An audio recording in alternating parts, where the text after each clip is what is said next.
Okay, can you hear me? Yes, doctor.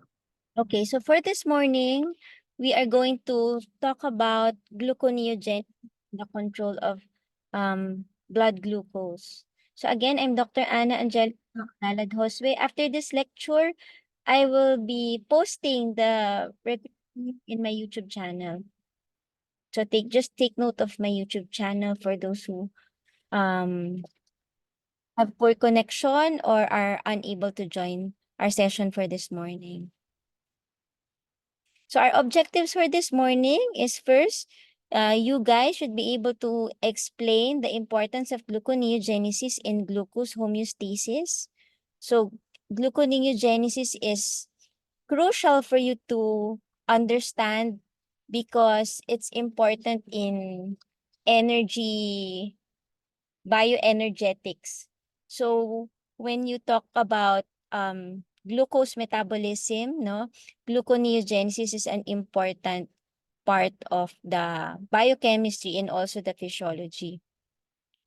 So at the end of this lecture, you guys should be able to describe the pathway of gluconeogenesis, how irreversible enzymes of glycolysis are bypassed, and how glycolysis and gluconeogenesis are regulated reciprocally.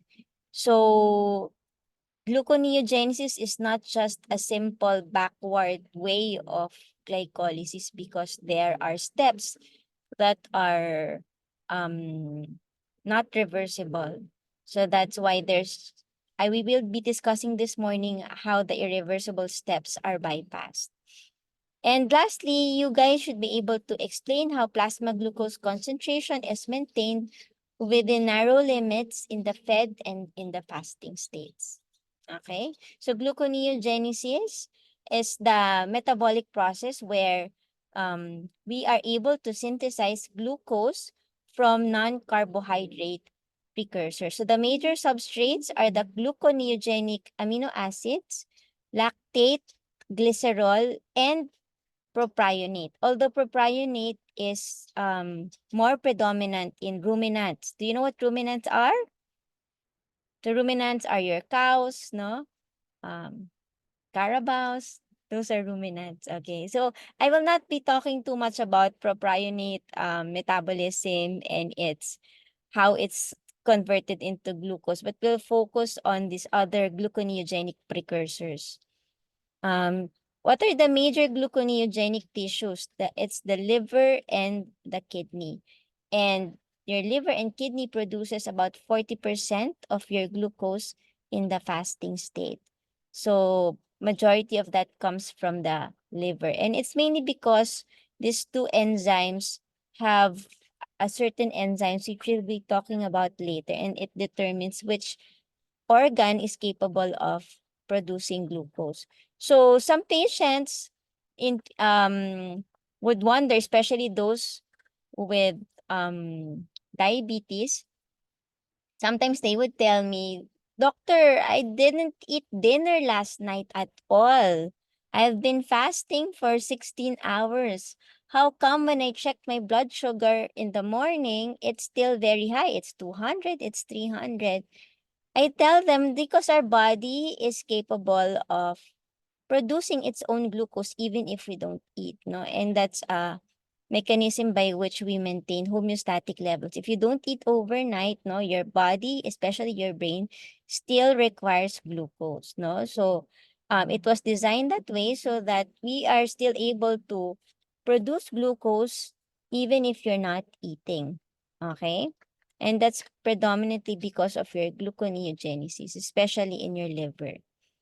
So the hepatic glucose output is mainly from your gluconeogenesis. So after an overnight fast, your blood glucose is a combination of your glycogenolysis or the breakdown of glycogen producing glucose as well as the production of new glucose from gluconeogenesis. So you can actually know what happens by the name itself. Gluco means sugar or glucose, and neo means new, and genesis means synthesis. Okay?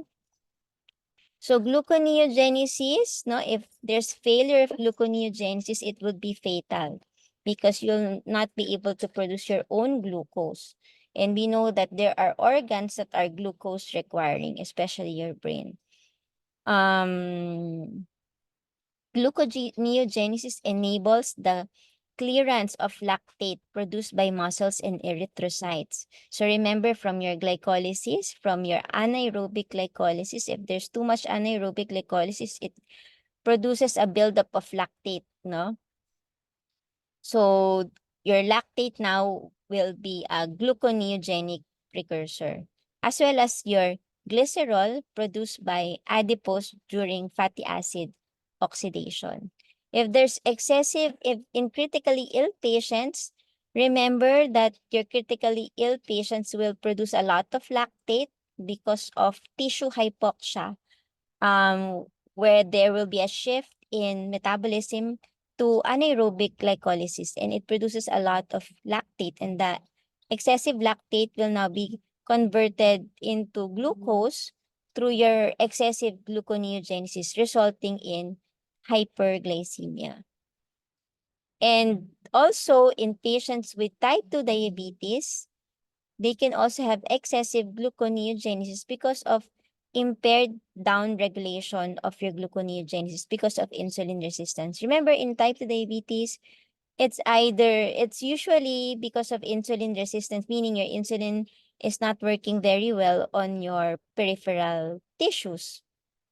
Or in some cases, you will also have some degree of insulin deficiency. And insulin, one of the functions of insulin is to suppress gluconeogenesis. And if your insulin is not working very well, then it will not be, it will have, it will be excessive because it will not be down-regulated. ATP, the ATP that is required, no, for gluconeogenesis, because gluconeogenesis is a very energy-intensive process. And the energy, the ATP that is used up by your gluconeogenesis is supplied by the oxidation of your fatty acids. So remember that I mentioned earlier that gluconeogenesis is not just a simple reversal of your gluconeogenesis is not just a simple reversal of your glycolysis, primarily because of these rate limiting enzymes that are irreversible steps, no, in your glycolysis. Primarily your hexokinase step, your phosphofructokinase step, and lastly your pyruvate kinase step. So there has to be other steps, no, in order to bypass all of these irreversible steps in glycolysis in order to produce your glucose from your gluconeogenic precursors. So the first step would be, one of the steps would be the conversion of your pyruvate to phosphoenol pyruvate. No, since this step, no, the pyruvate kinase step is irreversible. So wait, I'll just orient you on the slide. So this figure shows us the different steps of your gluconeogenesis together with the different steps of your glycolysis. Now, this yellow thing here is the mitochondrial membrane. So you will see which parts of the reaction happens and the location of the different enzymes. The boxes with single line presents enzyme of your glycolysis, while the boxes with double boxes represents enzymes in your gluconeogenesis. And the what you call this, the red circles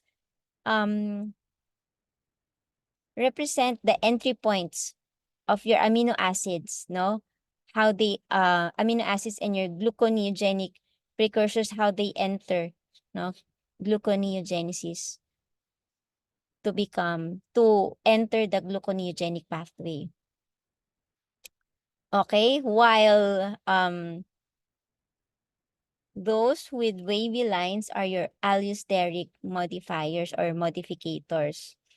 Okay? So here you can see that pyruvate cannot be readily converted back to phosphoenol pyruvate. So your pyruvate will have to enter the mitochondrial membrane to be converted to oxaloacetate, and your oxaloacetate will be reduced to malate, and then your malate will be shuttled out of your mitochondrion, and your malate now will be converted back to oxaloacetate, and your oxaloacetate now will be acted upon in the cytosol by your phosphoenol pyruvate carboxykinase, and this requires energy in the form of GTP. And then your oxaloacetate now will be converted to your phosphoenol pyruvate, and your phosphoenol pyruvate will now go to be converted to your 2-phosphoglycerate, and so on and so forth until it becomes converted to glucose. Okay? Next would be this step, no? So here, 2-phosphoglycerate, 3-phosphoglycerate, converted back to 1,3 by bisphosphoglycerate. You see the arrows are bidirectional because they are reversible. So your glyceraldehyde 3-phosphate will be converted to your fructose 1,6 bisphosphonate. However, your fructose 1,6 bisphosphonate cannot just be dephosphorylated to fructose 6-phosphate because the phosphofructokinase step is irreversible. So in order to bypass this fructose 1,6 bisphosphonate will be acted upon by your fructose 1,6 bisphosphatase. So remember, phosphatase means removal of the phosphate group. Okay? Your fructose 1,6 bisphosphatase will now enable the conversion of your fructose 1,6 bisphosphate to your fructose 6 phosphate. Okay, and this yields 1-phosphate. 1-phosphate.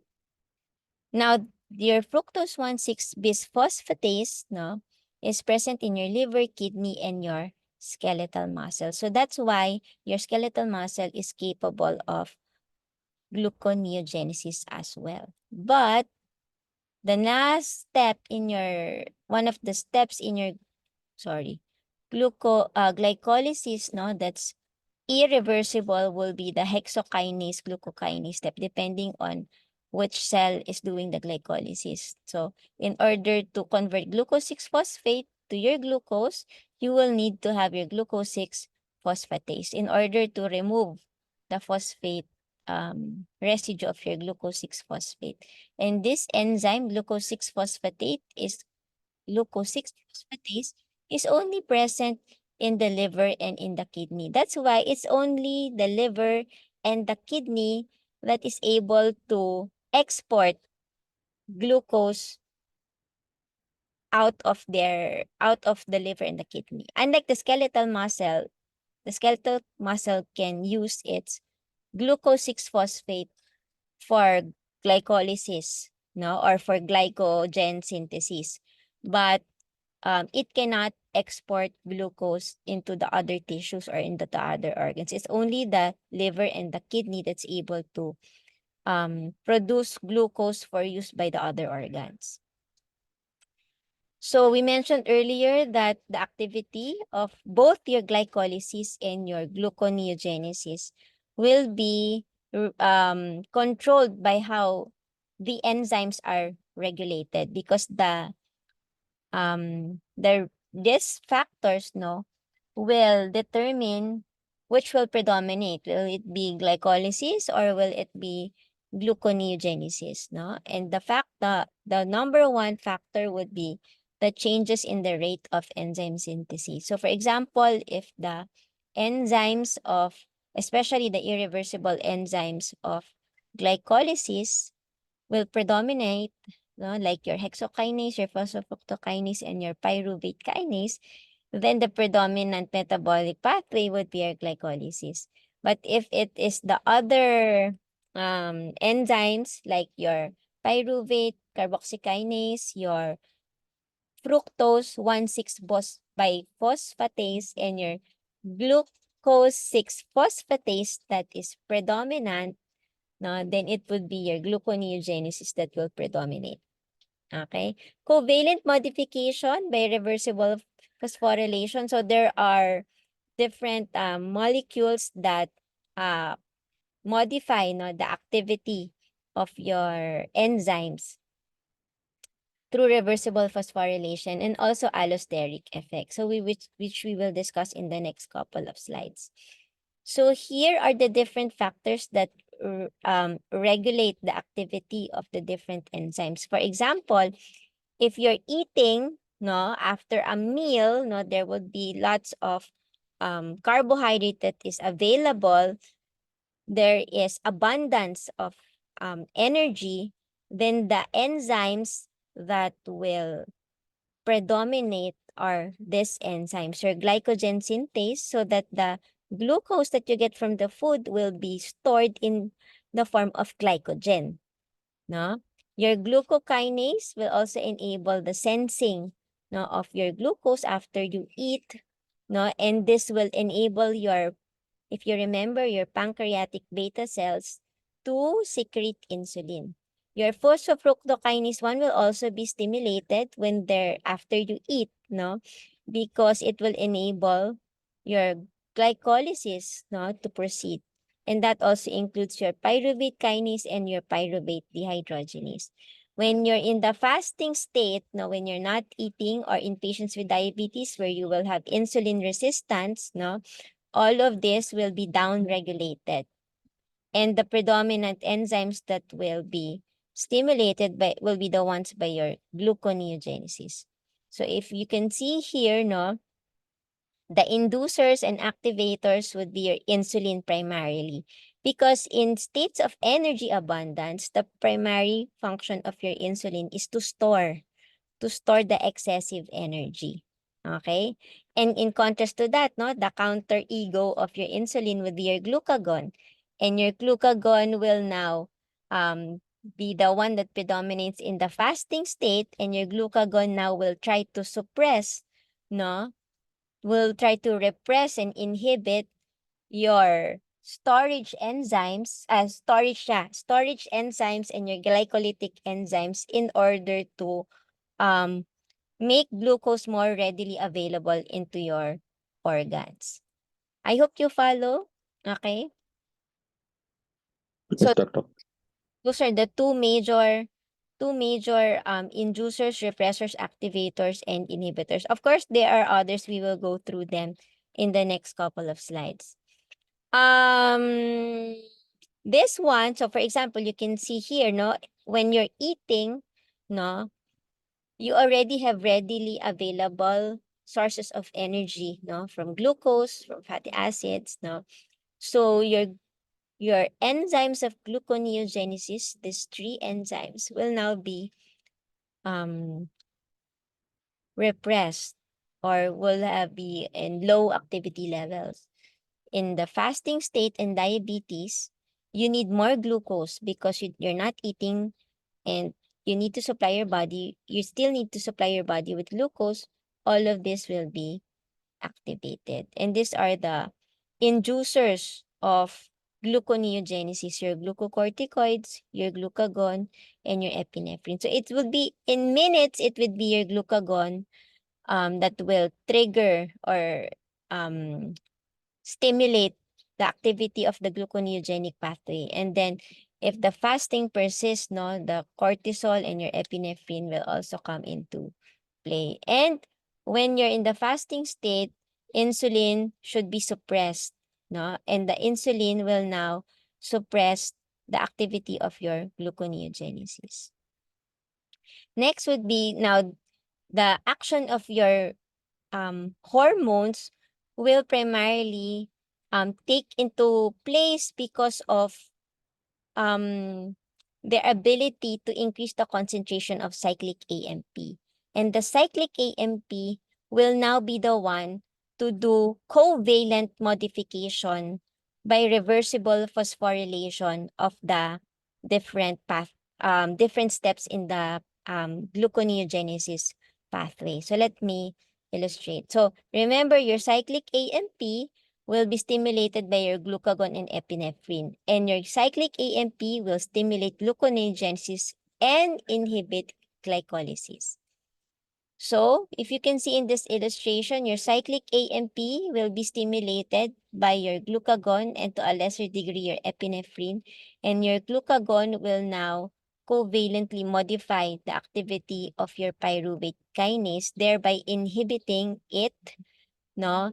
If you inhibit your pyruvate kinase, no, the PEP to pyruvate path of your glycolysis will be inhibited. Okay? Your alanine also will be inhibiting this step as well. So see here, your cyclic AMP who here will inhibit your fructose 2,6 bisphosphate, which will inhibit this one. And remember, your fructose 2,6 bisphosphate is an inhibitor of your fructose 1,6 bisphosphatase. So if you have cyclic AMP, you block this one. Let me annotate.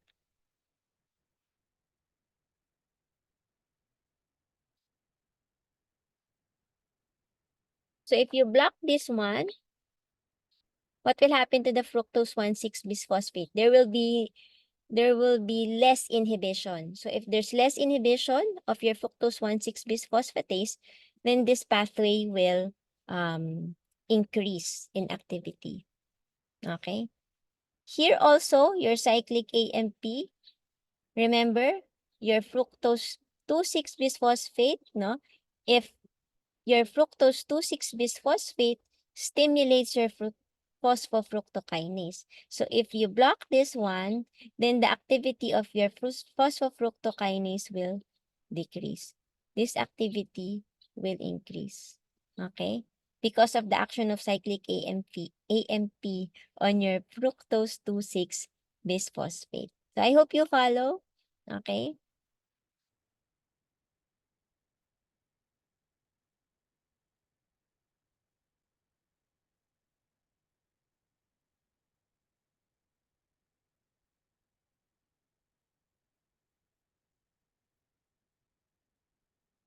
Okay, next. Wait, let me clear the annotation. Okay. So, I just like to give you an overview of what's happening, no? From a physiologic level. So, for example, you eat burger and fries, no? After you eat your dinner, when you eat, no, your blood glucose will go up and it will be sensed by your pancreas. Remember your glucokinase enzyme, no? The glucose sensing enzyme, no, which will trigger the release of your insulin. Now, your insulin now will, what will happen? It will act on your peripheral tissues, particularly your adipose and your liver and your muscle, to increase glucose uptake, no, by increasing the production of your GLUT4 transporters and in the skeletal muscles. And then your insulin will also stimulate glycogenesis or the storage of the glucose from the meal, and it will suppress your gluconeogenesis, okay, in order to avoid excessive blood glucose in the blood. So the resulting action of this one will be to reduce blood glucose to normal levels. So when you don't eat, no, when you're in the fasting state, for example, when you sleep, you're not eating anymore, the blood glucose concentration will start to drop. And when the blood glucose concentration starts to drop, it will be stimulated by your pancreatic alpha cells, no, in your islets of Langerhans. So the alpha cells will now secrete glucagon, and the glucagon now will stimulate gluconeogenesis and glycogenolysis, or the breakdown of your glycogen, both of which will result in more glucose production and thereby increasing the blood glucose to normal levels. Okay? This is the gist of it all. Okay.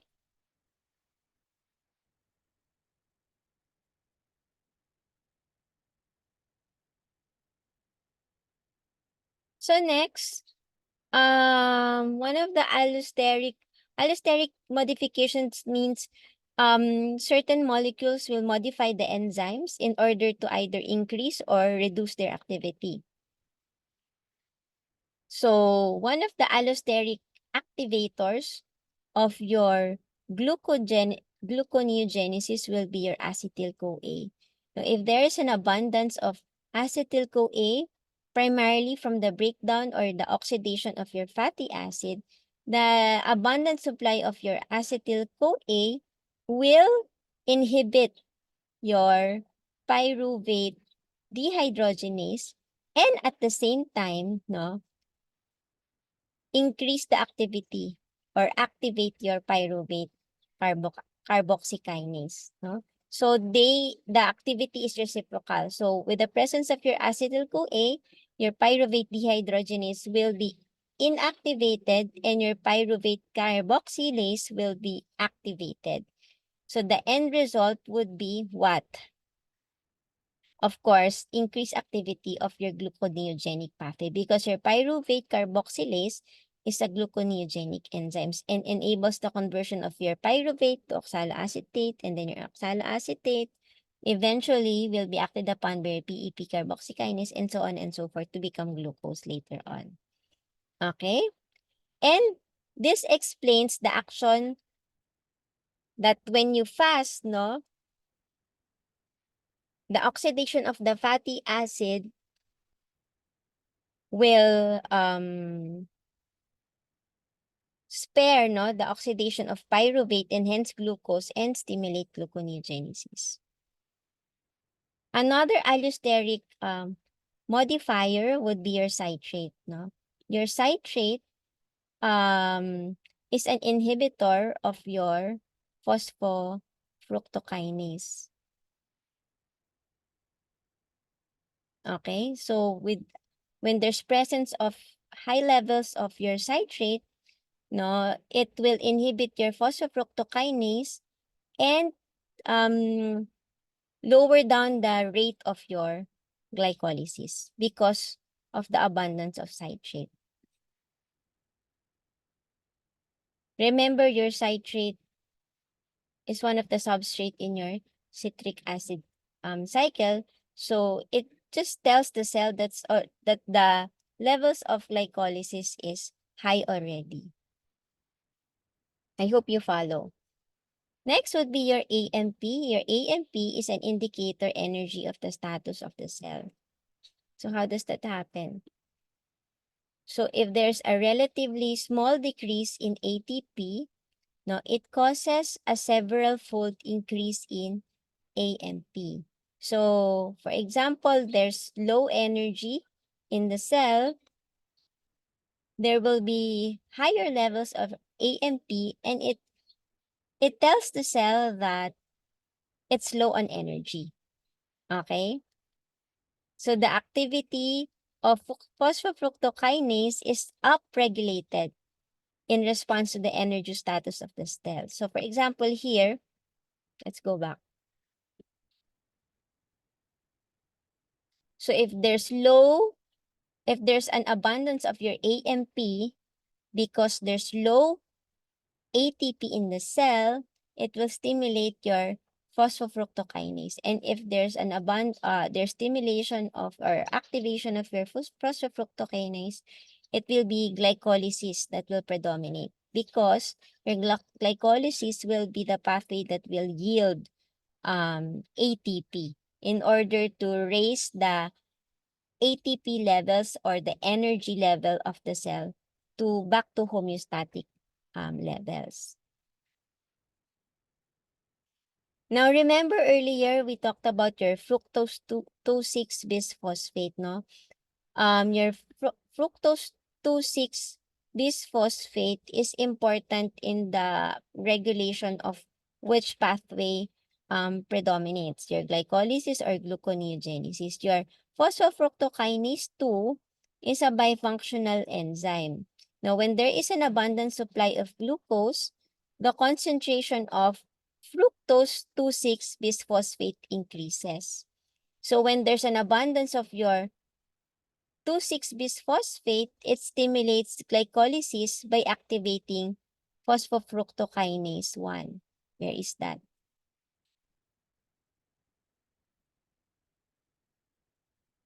Here. Can you see that?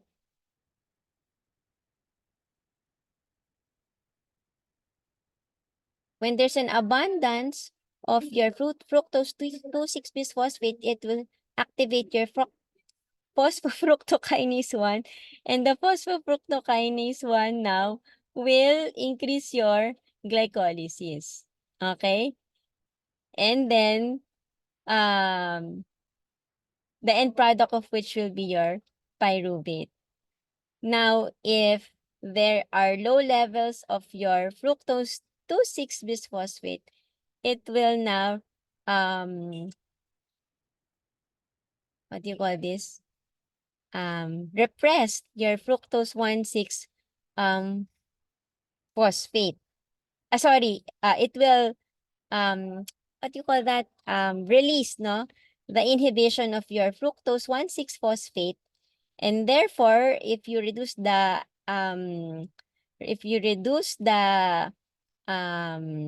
repression of your fructose 1,6 phosphate, it would be your gluconeogenesis that will predominate.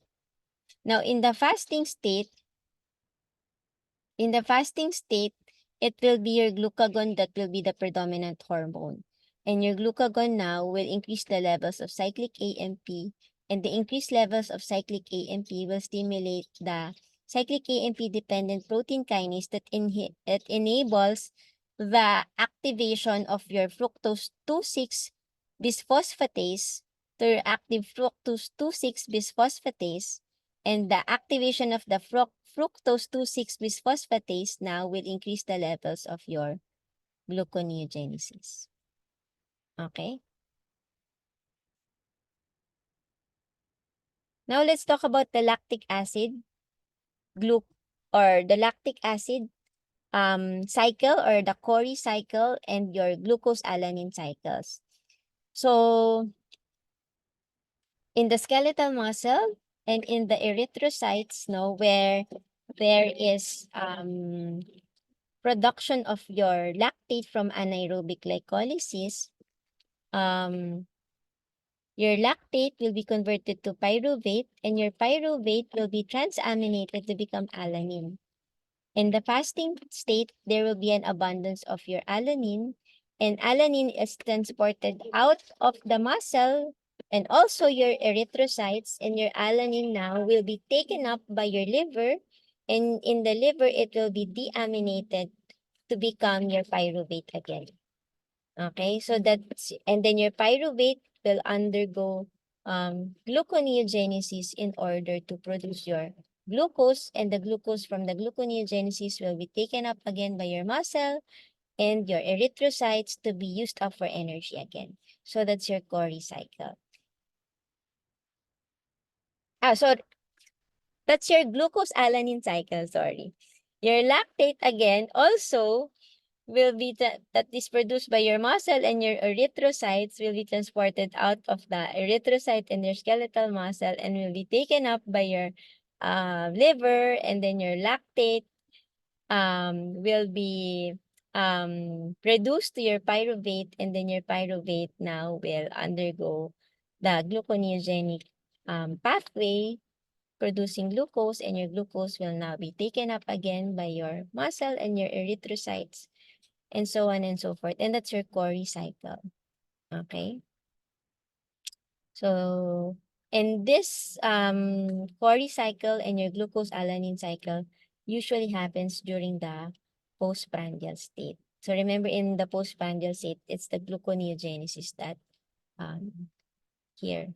It's the gluconeogenesis that predominates. So the lactate from your RBCs and your muscles will be taken up again by the liver and then become converted into your glucose. And your alanine likewise will be from your skeletal muscle, will be taken up by your liver to become lactate, then to pyruvate, and then to glucose. Okay?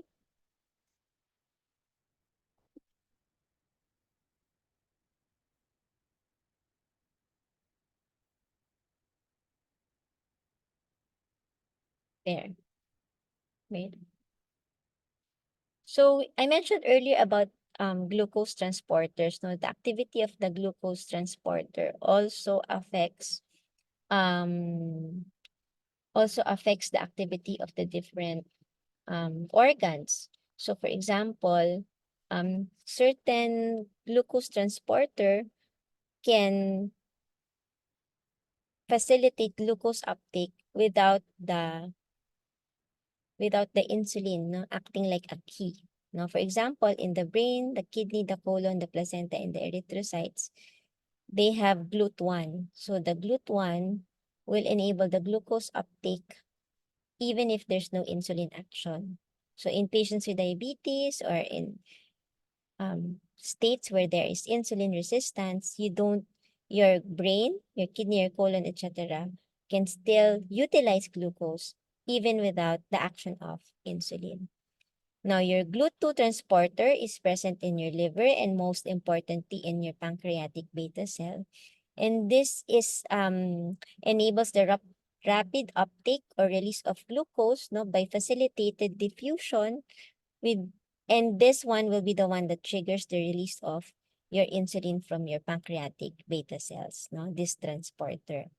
Your GLUT4, no, is present in the heart and skeletal muscles and your adipose tissues.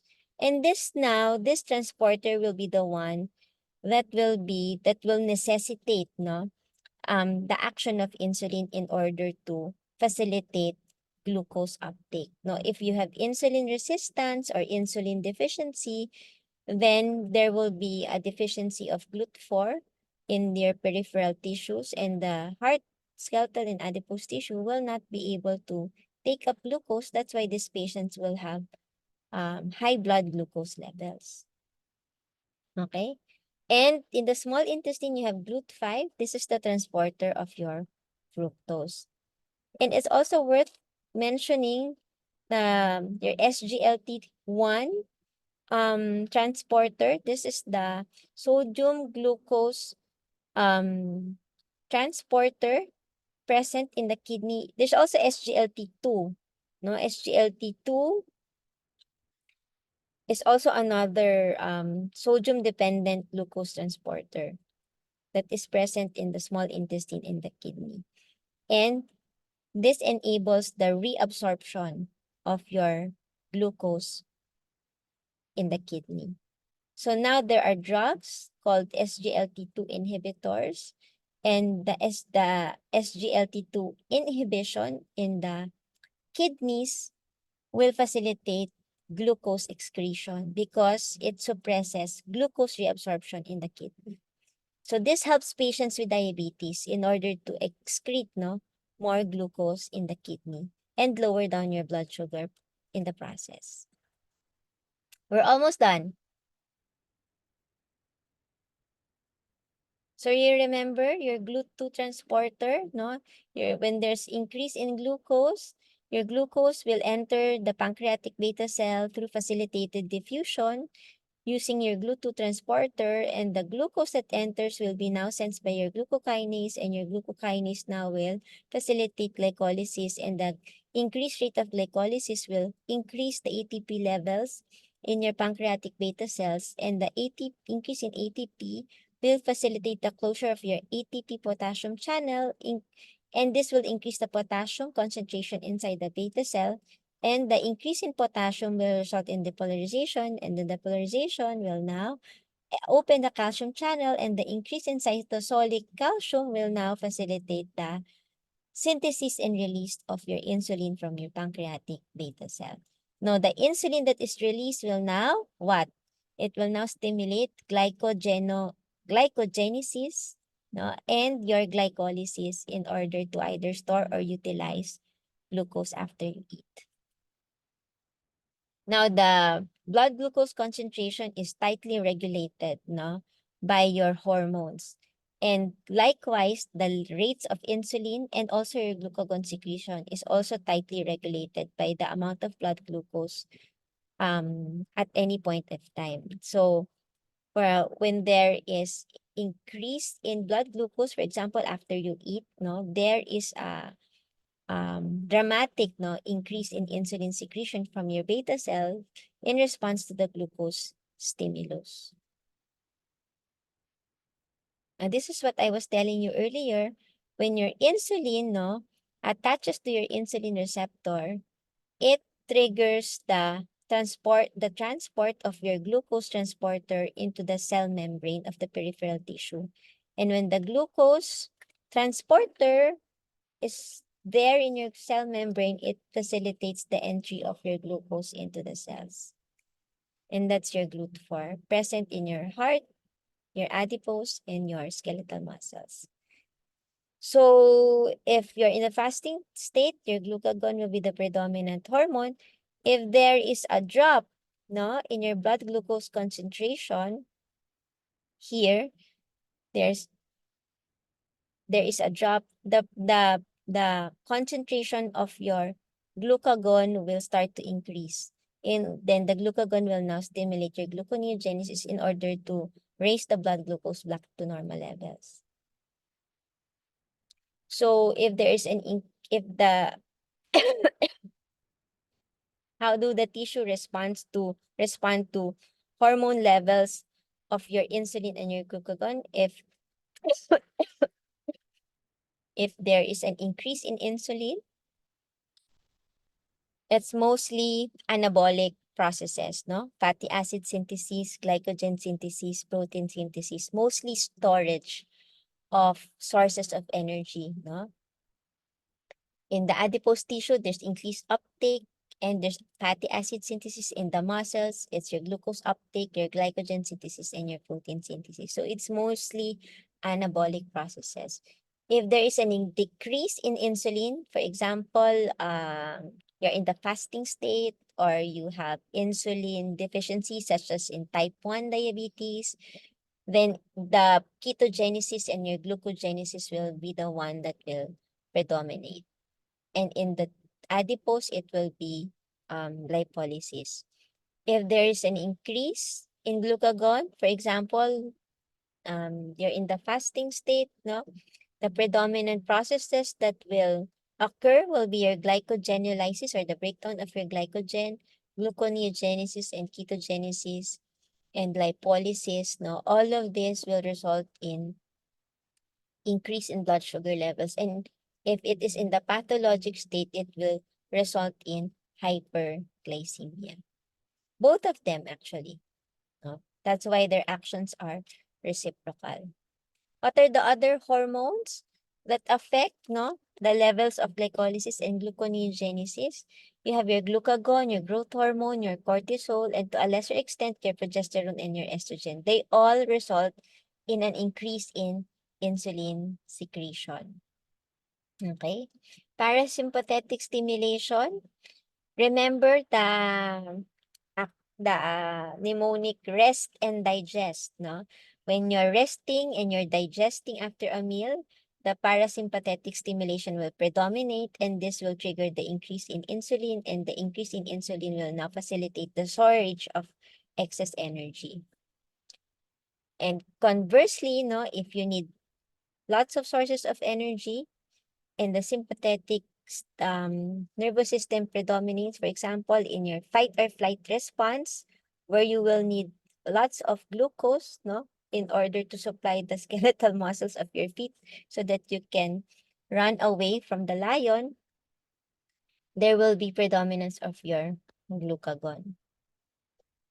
Epinephrine is also another important hormone that is increased in stress, no? So what are the different forms of stress? Your fear, excitement, hemorrhage, hypoxia, hypoglycemia. These are all stress states. And if there is stress, your adrenal medulla will secrete a lot of epinephrine, and the epinephrine now will increase plasma glucose concentration by stimulating glycogenesis and also gluconeogenesis. And it enables the production of large quantities of glucose into the blood within minute in response to the stress. And lastly, in states where you will have a very high blood sugar, you can see in these patients, they will have glucosuria, or there will be glucose in the urine. When you see the urinalysis, the glucose will be either +1 or +2, etc. And this is because normally your glucose is completely reabsorbed in the proximal convoluted tubule or the renal tubules in general by active transport through your SGLT2 and SGLT1 transporters. However, in hyperglycemia, this rate of um, glucose reabsorption is parang um, there's too much glucose and the too much glucose cannot be completely reabsorbed. There's only just a threshold by which your kidney can reabsorb glucose. And if you overtake that threshold, no, the glucose will now start spilling into the urine because they can no longer be reabsorbed because they have exceeded the renal threshold. And this will present now with your patients as glucosuria. In patients who like to do very low carbohydrate diets, this now is very, very popular, no? Very low carbohydrate diets means taking in only less than 20 grams, no? 20 grams of carbohydrate per day, no, or less. Usually, our usual intake will be about 100 to 120 grams per day. And this permits and at the same time permitting unlimited consumption of fat and protein in place of the carbohydrate intake. So there is an imbalance. So, di ba, we advocate for a balanced diet. Now, this very low carbohydrate, because of the very low carbohydrate content, no, the fat and the protein will now predominate in the diet. Now, this results in the increase in the activity of gluconeogenesis because there are more fats and protein available. So remember, the gluconeogenic precursors comes from fatty acid oxidation and your amino acids, no? So because the gluconeogenesis is a very ATP demanding process, no? And remember, the source of ATP with gluconeogenesis comes from fatty acid oxidation. This diet will really result in rapid weight loss, rapid and significant weight loss because of the high cost of ATP. No, I'm not saying very low carbohydrate diet is the best diet because it promotes weight loss, but it also promotes other things. No, remember, your fat and your protein also have lots of bad cholesterol, your LDL cholesterol and other and your VLDL also as well, and that causes also your increase in bad cholesterol and increase also other metabolic diseases such as your fatty liver, your dyslipidemia, etc. You can safely achieve weight loss just by limiting the consumption of all, no, including carbohydrate, fat, and some protein as well. Okay, so this is the one that you really have to understand and remember from my lecture, how we shift from here, no, glycogenesis, suppressing your gluconeogenesis, and then from here, no, okay. So in summary, your gluconeogenesis is the process of synthesizing glucose or glycogen from non-carbohydrate precursors. Primarily, your gluconeogenic precursors, amino acids, lactate, glycerol from your fatty acid oxidation, and to a lesser degree, your propionate, which is more predominant in ruminants. No? The pathway of gluconeogenesis in the liver and in the kidney also utilize the reactions in glycolysis in the reversible steps.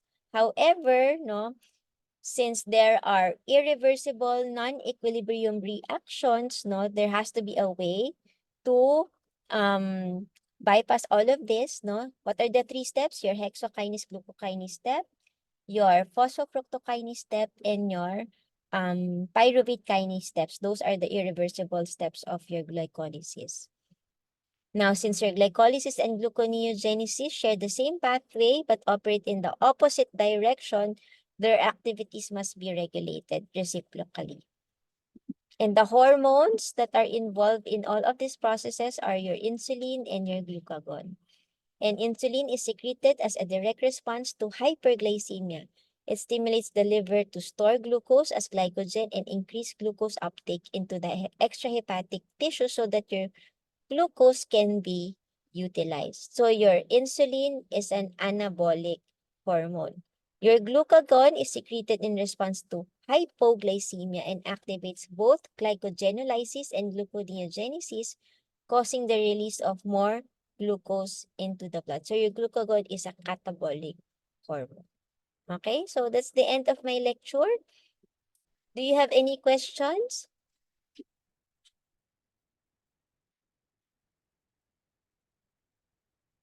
No, doctor. Only one question.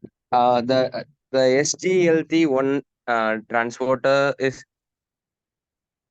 that the transporter working when we take oral rehydration, doctor?